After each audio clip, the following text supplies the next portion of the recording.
দক্ষিণেশ্বর একটু উঠাও উপরে উঠাইছি।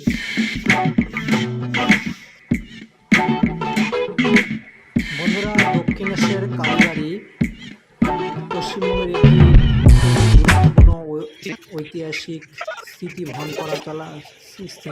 করে চলা একটি মন্দির। তো এই মন্দিরটি দক্ষিণেশ্বর কালীবাড়ি অর্থাৎ কলকাতার কাছেই গঙ্গা নদীর তীরে অবস্থিত। 1855 সালের 31শে মে স্নানযাত্রার দিন প্রসিদ্ধ মানবদরদী জমিদার রানী রাসমণি এই মন্দির প্রতিষ্ঠা করেছিলেন। মন্দিরে দেবী কালীকে ভবতারিণী নামে পূজা করা হয়। পাশের চিত্রটা যেটা দেখতে পাচ্ছ বন্ধুরা, এটা হচ্ছে দক্ষিণেশ্বর কালী মন্দিরের মূল মন্দির। এটাকে সামনে রেখেই দক্ষিণেশ্বর যে রেল স্টেশন রয়েছে তারা তাদের মন্দিরটা মায়ের মন্দিরের মধ্যে রেখেছে। ছবিতে দেখো সবার উপরে রয়েছে এখানে কে রয়েছে দেখো, রামকৃষ্ণ দেব, তার সঙ্গে দুজন নারী রয়েছে, তারপর নিচে রয়েছে স্বামী বিবেকানন্দ। এটি তাদের পুরনো সেই স্মৃতি। এবার মানুষকে ভীষণ করে ভাবা হচ্ছে। মন্দিরটি অবস্থান করছে দক্ষিণেশ্বর। তোমরা দক্ষিণেশ্বর কালী মন্দিরে এসে যদি কেউ পূজা দাও তাহলে এখানে কিন্তু প্রসাদ পাওয়া যায়। তো তোমরা এখানে প্রসাদ নিতে পারো। এখানে প্রসাদের মূল্য হচ্ছে প্রতিজনের 100 টাকা করে। মন্দিরের বৈশিষ্ট্যের মধ্যে যদি বলি, নবরত্ন মন্দির রয়েছে এখানে, উন্নত মানের আছে। তোমাদের এখানে শিব প্রসাদ বসিয়ে সুন্দর করে রানী দিয়ে তারা তাদের জায়গায় বসিয়ে ফেরিঘাটের সুন্দরভাবে তারা পরিবেশন করে। খাবারের মধ্যে থাকে নানা রকম ভ্যারাইটিস আইটেম তোমাদেরকে বসে করবে। তো এই বন্ধুরা, আমরা দেখতে তো হাসি খুশি দেখতে পাচ্ছ। আমরা কিন্তু মন্দিরে প্রবেশ করছি সাত সকালে, তাই আমরা দুজন কিন্তু ক্যামেরা করছি নিজেদের থেকে, ক্যামেরা বন্দি করে আমরা যাচ্ছি মন্দিরের উদ্দেশ্যে। তো ভীষণ ভালো লাগে, তোমরা যত যাবে তোমরা দেখতে পাবে এখানে। তো আমরা এখানে প্রসাদ নিয়েছিলাম, প্রসাদ 100 টাকা করে, দুজনে 200 টাকা। তো ভালোই লেগেছে, প্রসাদ খেয়ে দেখে এসেছি। মায়ের প্রসাদ ভীষণ টেস্টি হয়, মানে কি বলবো, একদম তোমরা যখন প্রথমবার যাচ্ছ তোমাদের কাছে আশা করি ভীষণই ভালো লাগবে। তো মায়ের প্রসাদ যদি তোমরা নিতে চাও তো এখানে দুটি সিস্টেম আছে। একবার সকাল 8টা থেকে একবার খুলে দিচ্ছে, এটা পূজা টুজা হওয়ার পর মন্দির বন্ধ করে দেয়। বন্ধ করার পরে তারা এখানে তারা এখানে প্রসাদ বিতরণ করে। প্রসাদ বিতরণ করার পরে তারা সম্ভবত আরও বিকালের দিকে আরেকবার পুজো হয় 3টার পরে। তো তোমরা দুটো শিফট ধরতে পারো, দুটো শিফটের মধ্যে একটা শিফটে পুজো করতে হবে। আমরা প্রথম শিফটেই পুজো দিয়েছিলাম, কারণ আমরাই মনে হয় খুব তাড়াতাড়ি পৌঁছে গেছিলাম স্টেশনে। আমাদের ট্রেনটি স্টেশনে খুব তাড়াতাড়ি নামিয়ে দিয়েছিল, তাই এটাই ছিল আমাদের ভাগ্য। তো এই হচ্ছে বন্ধুরা এখানকার সব মাহাত্ম্য, সব কথা এই ব্লগে তোমরা দেখতে পেলে। এই ব্লগটি হচ্ছে, তোমরা তো দেখেইছো ব্লগের নাম, তোমরা সেই হিসেবে এই ব্লগটিকে তোমরা ভীষণভাবে। বন্ধুরা, আমরা আছি দক্ষিণেশ্বর কালী মন্দিরের মূল গেটে। এখনও গেটে তালা দেওয়া আছে, কেননা এখানে 8টার থেকে গেট খোলে। তো 8টা এখনও বাজেনি, আমরা অনেক আগে পৌঁছে গেছিলাম, তাই এখন আমরা অপেক্ষা করছি মূল গেটে কখন গেট খুলবে এবং ভেতরে প্রবেশ করব এবং মায়ের দর্শন করব। তো যাই হোক, এই রাস্তাটা গিয়ে থেকে ফেরিঘাট তোমরা পূর্বেই জেনেছো। তো এই ফেরিঘাট হয়ে তোমরা বেলুড় মঠ দেখতে যদি ইচ্ছা হয় কারো, তাহলে বেলুড় মঠে যাবার টিকিট। তো এদিক দিয়ে যে রাস্তাটা দেখতে পাচ্ছ, এদিকে ফেরিঘাট হয়ে তোমরা বেলুড় মঠে যেতে পারবে বোটে করে গঙ্গার উপর দিয়ে। তো আমরা এখানে দেখতে যাচ্ছি। আমরা খুব সকালে এখানে পৌঁছে গেছিলাম। তো এখানে সেরকমভাবে মানুষজন তখন ছিল না, সব বন্ধই ছিল। আমাদের ট্রেন খুব সকাল দক্ষিণেশ্বরে পৌঁছেছিল, যে কারণে আমরা খুব সকাল এখানে ঘুরতে এসেছিলাম। দেখো এখানে লেখা আছে বেলুড় মঠ যাবার লঞ্চের টিকিট সংগ্রহ করুন 11 টাকা। অর্থাৎ এখানে টিকিটের মূল্য হচ্ছে 11 টাকা। তোমরা 11 টাকা দিয়ে এখানে তুমি বোটে করে বেলুড় মঠ দেখতে যেতে পারো। এটা হচ্ছে টিকিট কাউন্টার, সকাল 8টা থেকে খোলে এবং রাত 7:30 পর্যন্ত চলে। তো এখন তো আপাতত বন্ধ রয়েছে, কিছুক্ষণ পরে হয়তো সব খুলে দেবে। এখানে টিকিট দেখো, ভ্যালিডিটি টাইম 1 ঘন্টা, টিকিটের ভ্যালিডিটি মাত্র 1 ঘন্টা। Check your ticket and balance. যাই হোক, এখানে একটা নিয়ম করে রেখেছে। তো এই যে এই বোটে সারা দিন ভরা ওরা এখানে টিকিট কাটে। তোমরা দেখতে পাচ্ছ কবুতর, এখানকার মানুষ তারা কবুতরকেও ভালোবাসে, তাই দেখো কবুতর ডেকে এদেরকে দানা খাওয়াচ্ছে। তো এইটি হচ্ছে মন্দির। এবার দেখো এখানে টয়লেট, তোমরা যদি এখানে টয়লেট করতে দাও, টয়লেটের একটা বড় প্রবলেম। 2টাই টয়লেট আছে এখানে, সম্ভবত পটি এবং প্রস্রাব দুইটাই একসঙ্গে 10 টাকা নেয়, কোথাও কোথাও 20 টাকাও নিচ্ছে। ভেতরে যদি করো তাহলে 20 টাকা নিচ্ছে, বাইরে করলে 10 টাকা নিচ্ছে।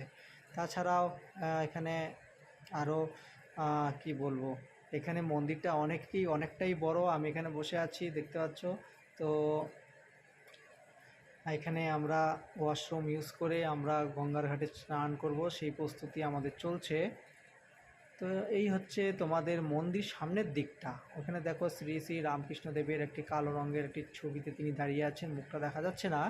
এক্ষেত্রে হচ্ছে পার্কিং। তোমরা যদি কেউ এখানে কখনো গাড়ি নিয়ে আসো বা পার্সোনাল কার নিয়ে আসো, তোমরা এখানে পার্কিং করবে। পার্কিং চার্জ মোটামুটি এখানে হয়তো 50 টাকার উপরেই লাগে, 100 টাকা হতে পারে। দেখো, তো এই হচ্ছে মন্দিরের চারপাশটা। এবং তো ছবিতে যেটা দেখতে পাচ্ছ এটা হচ্ছে প্লাজা। দেখো, দেখা যাচ্ছে ফুড প্লাজা। এখানে তোমরা উন্নত মানের খাবার পাবে। এখানে খুব ভালো খাবাররা ডিস্ট্রিবিউট করে থাকে, পয়সাও কম, বেশ ভালো আরামদায়ক খাবার দাবার এখান থেকে করা যেতে পারে। তো এই হচ্ছে মন্দিরের ভেতরটা, আমরা যাচ্ছি মন্দিরের ভেতরে। তোমরা দেখো, এখানে তোমাদের আরও কিছু নিয়মকানুন রয়েছে। তোমরা এখানে প্রথমেই হচ্ছে জুতো রাখতে লাগে, জুতো রাখার জন্য ওরা 3 টাকা করে নেয়। তারপরে আলাদাভাবে তোমার কাছে যদি ব্যাগ থাকে তাহলে ব্যাগগুলোকে ওদের কাছে জমা করতে হয়। একটা ব্যাগের জন্য 3 টাকা করে নিচ্ছে ওরা। তোমার কাছে জয়টা ব্যাগ থাকবে সেই হিসেবে তোমাদের কাছে ওরা চার্জ নেবে। যখন মূল মন্দিরে তোমরা ঢুকতে যাবে তখন কিন্তু তোমাদের সমস্ত ব্যাগ, এমনকি মোবাইল পর্যন্ত ভিতরে নিতে দেয় না। মূল মন্দিরের কোনো ছবি ওঠাতে ওরা দেয় না, একদম নিষিদ্ধ, কড়াকড়িভাবে নিষিদ্ধ। তাই ভেতরে সেরকম বিষয় কোনো দেখা যায় না। তো বাইরে থেকে তুমি যদি দেখো তাহলে এই যে এটা হচ্ছে বাইরেটা, মন্দিরের ভেতরটা ভেতরে আছে।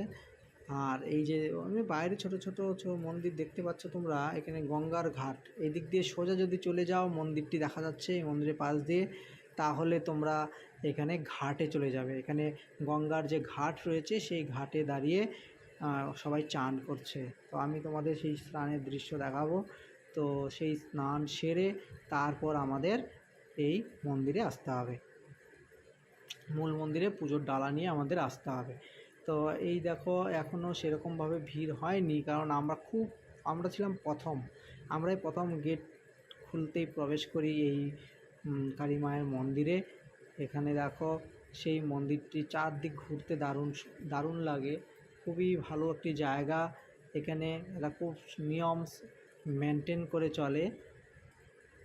এইদিকে সোজা যদি যাও তাহলে পাবে গঙ্গার ঘাট। আমরা সেই গঙ্গার ঘাটের দিকে এগিয়ে যাচ্ছি।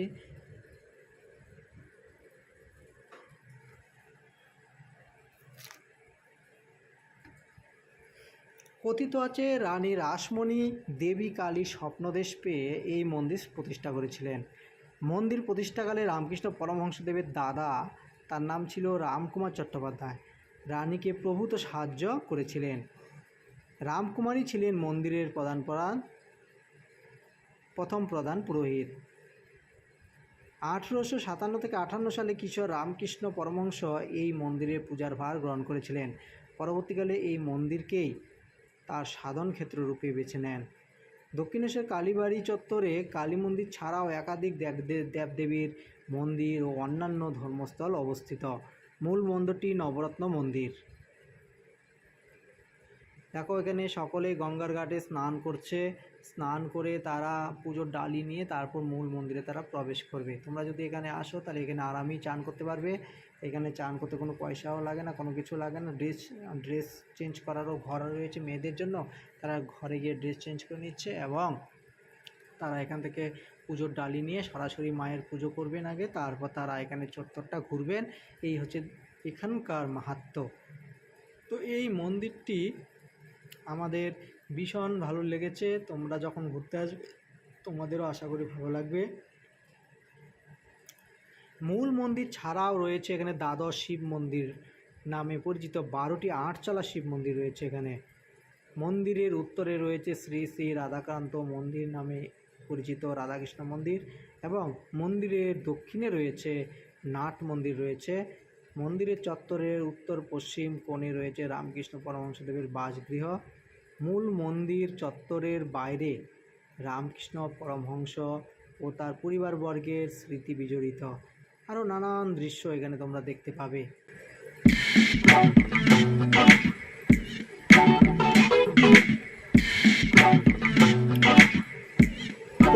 এই হচ্ছে আমাদের এখানকার মাহাত্ম্য। তোমরা দেখতে পাচ্ছ 1847 সালে ধনী বিধবা জমিদারনি রানী রাসমণি দেবী অন্নপূর্ণাকে পূজার মানসে কাশীতে তীর্থযাত্রার আয়োজন করেন।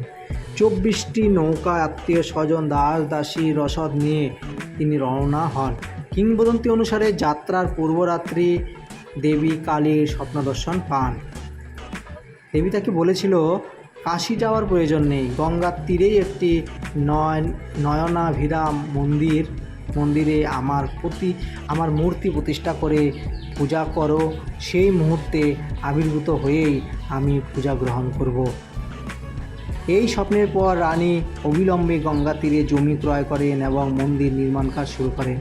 1847 সালে এই মন্দির অর্থাৎ দক্ষিণেশ্বর কালী মন্দির নির্মাণ কাজ শুরু হয়েছিল। আর দক্ষিণেশ্বর কালী মন্দিরের কাজ শেষ হয়েছিল 1855 সালে। মন্দিরে 20 একরের প্লটটি হন হেস্টি নামে এক ইংরেজের কাছ থেকে কেনা হয়। লোকমুখে জায়গাটি পরিচিত ছিল সাহেবান বাগিচা নামে। এখানে বন্ধুরা নদীতে প্রচণ্ড স্রোত এবং জল বেড়ে গেছে, তাই এখানে পাশে এখানে ঘাট রয়েছে। ঘাটেরা দেখছে কেউ যেন মাঝ নদীতে না যায়, পাড়ে থেকে স্নান করে চলে যায়, তার জন্য তারা এখানে পাহারা দিচ্ছে, কেননা যে কোনো দুর্ঘটনা ঘটে যেতে পারে, তাই তারা এখানে বসে অপেক্ষা করছে। যারা বসে আছে তারা কিন্তু এখানকার ঘাট এখানে ওরা দেখছেন, এখানকার স্নান হাবিজাবি সব মানুষ এখানে এসে পবিত্র হয়ে মায়ের নামে পুজো করবে বলে এসেছে এবং সকলেই কিন্তু এখন নদীর ঘাটের পাড়েই স্নান করছে। স্নান ছেড়ে তারা তাদের গন্তব্যস্থলে পৌঁছাবে।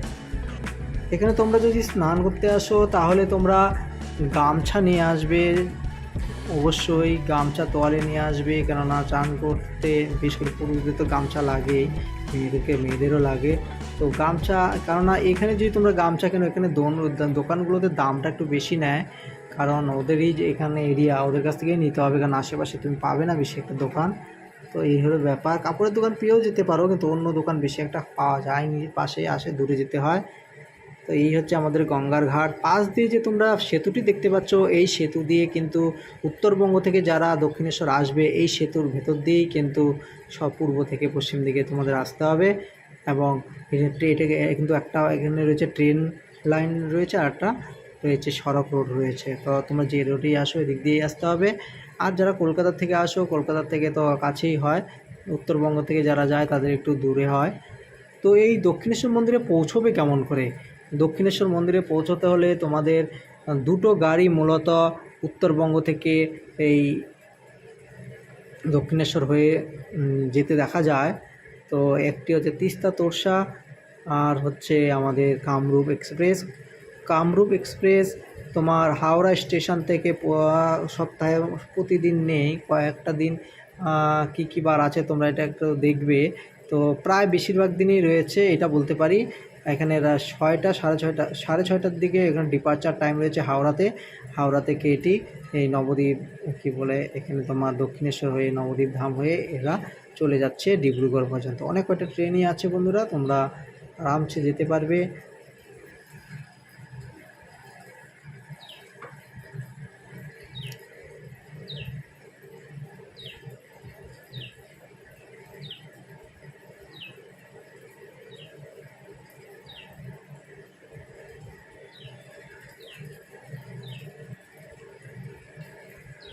এই দক্ষিণেশ্বর মন্দিরটি বঙ্গীয় স্থাপত্যশৈলীর বা গৈরীয় স্থাপত্যের নবরত্ন স্থাপত্য দ্বারাই নির্মিত হয়েছিল। মূল মন্দিরটি কিন্তু 3 তলা, 2টি তলে 9টি চূড়া বণ্টিত হয়েছে। মন্দির দক্ষিণমুখী একটি উত্তেজিত দালানের উপর গর্ভগৃহটি স্থাপিত। এই দালানটি 46 বর্গফুট প্রসারিত ও 100 ফুট উঁচু। গর্ভগৃহে শিবের বক্ষপরে ভবতারিণী নামে পরিচিত কালীমূর্তি প্রতিষ্ঠিত হয়েছে। এই মূর্তিদ্বয় একটি রূপোর সহস্র দল পদ্মের উপর প্রতিষ্ঠিত। মূল মন্দিরের কাছে যে 12টি একই প্রকার দেখতে পূর্বমুখী শিব মন্দির রয়েছে, সেগুলি 8 চালা স্থাপত্য রীতিতে নির্মিত হয়েছে। গঙ্গার একটি ঘাটে 2 ধারে এই মন্দিরগুলি দণ্ডায়মান। মন্দির চত্বরের উত্তর পূর্বে রয়েছে রাধাকান্ত মন্দির। এই মন্দিরে একটি রূপোর সিংহাসনের সারে 21 ইঞ্চির কৃষ্ণ ও 16 ইঞ্চির রাধা মূর্তি প্রতিষ্ঠিত হয়েছে এবং রানী রাসমণির গৃহদেবতা রঘুবীর, জনার্দন, নারুগোপাল বর্তমানে দক্ষিণেশ্বর অধিষ্ঠান করেছেন। পাশে তোমরা এদের বংশ পরিচয় দেখতে পাচ্ছ, পাশে যে ছবিগুলো মূর্তিগুলো বানানো হয়েছে এরা কিন্তু এখানকার সমস্ত কিছুর সঙ্গে তারা জড়িত। এরা এখানে থেকেই তারা নানা রকমের কাজের সাথে তারা যুক্ত ছিল, তাই তাদেরকে এখানে অমর করে রেখে দেওয়া হয়েছে মূর্তির মধ্য দিয়ে।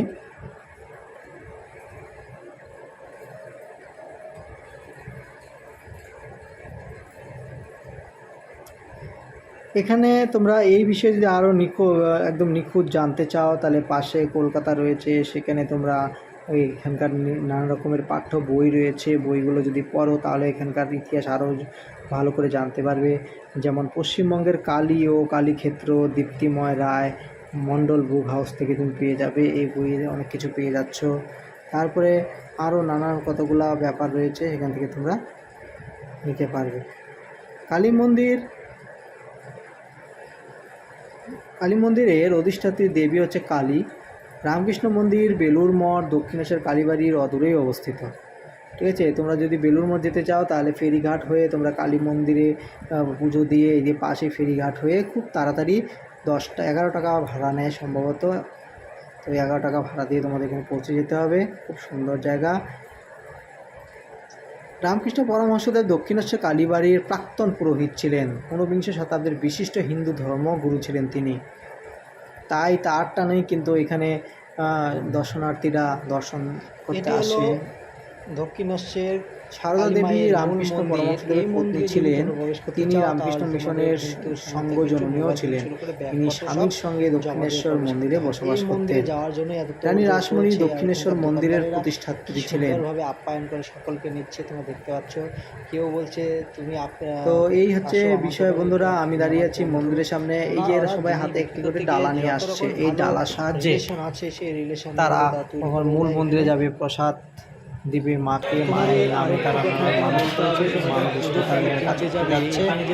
সবাই হাতে দাঁড়িয়ে রয়েছে, ফুল বাতাসা দোকানদারে কিন্তু প্রসাদ সেই প্রসাদও এখানে বেশ অল্প পরিমাণে রয়েছে।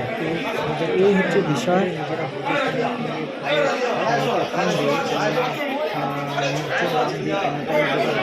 ভালোই, তো এখানে সবাই তোমাকে ডাক দিয়ে তোমার ইচ্ছা মতো তুমি যে কোনো দোকানে যেতে পারো এবং পছন্দ না হলে বের হয়ে যেতে পারো।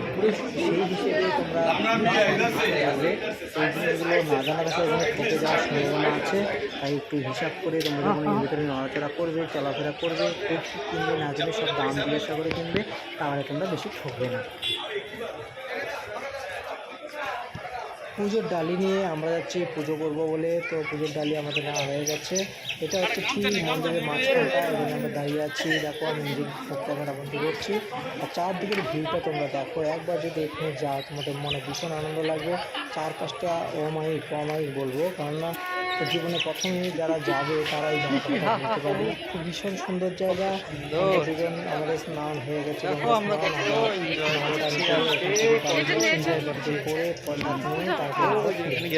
এই হচ্ছে বন্ধুরা আজকে দক্ষিণেশ্বর কালী মায়ের সম্পর্কে ডিটেলস জেনে গেছো।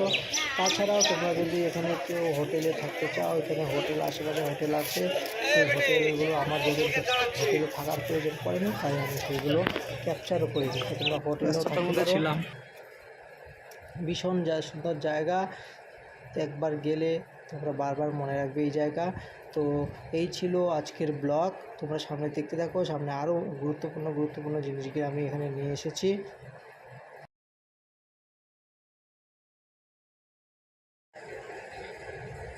স্ক্রিনে তোমরা দেখতে পাচ্ছ মূল মন্দিরে এখানে সবাই ডালা আর্কেড, এখানে পূজার ফুল বিক্রি হয়, এই যে সমস্ত কিছু তারা বিক্রি করে এখানে নিয়ে আসছে। বিক্রি করার জন্য তারা অনেক কিছু নিয়ে এখানে এসেছে। মন্দিরের চূড়া দেখা যাচ্ছে।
বন্ধুরা দেখো কত সুন্দর কতগুলো মাছ এক ঝাঁক। এটাই হচ্ছে দক্ষিণের কালী মন্দিরের। এখানে প্রচণ্ড গরমে মাছগুলো ওইদিকে ছটফট করে রোদে গরম জলের মধ্যে, তাই তারা এখানে একটা গাছ এসে গাছের কোনায় এসে জমা হয়ে থাকে। তো বন্ধুরা আমাদের পূজা শেষ হয়ে গেছে, আমরা এখানে একটু পাটটা থেকে বিশ্রাম নিতে আসছি। তো এখানে একটা পুকুর দেখতে পেলাম, পুকুরটার মধ্যে যেমন নানান ধরনের তারা টব লাগিয়েছে, মাছও প্রচুর রয়েছে। মাছ এখানকার হাঁস থেকে শুরু করে আর অন্যান্য পাখিরা এখানে খায়।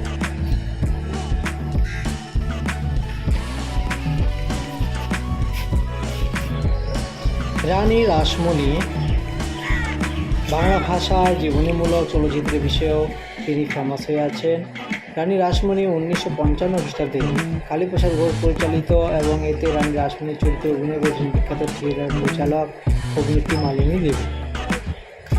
এই রানী রাসমণি যদি মৃত্যু তারিখের কথা ঘোষণা বলি তাহলে ইনি 1861 সালের 19শে ফেব্রুয়ারি কালীঘাটের বাড়িতে রানী রাসমণি শেষ নিঃশ্বাস ত্যাগ করেছিলেন।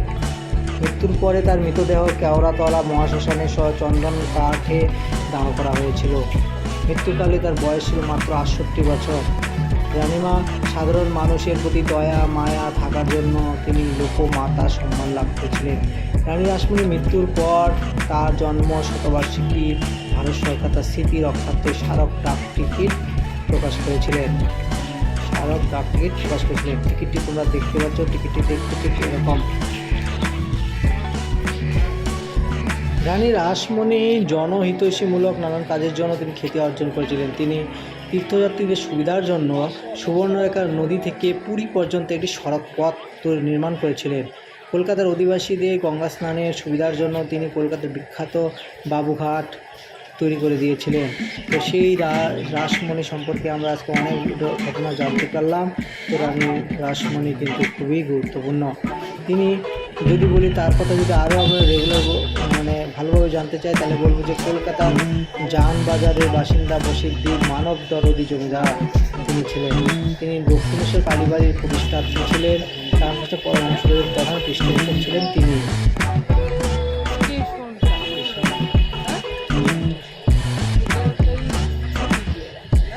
তোমরা যদি এখানে আসো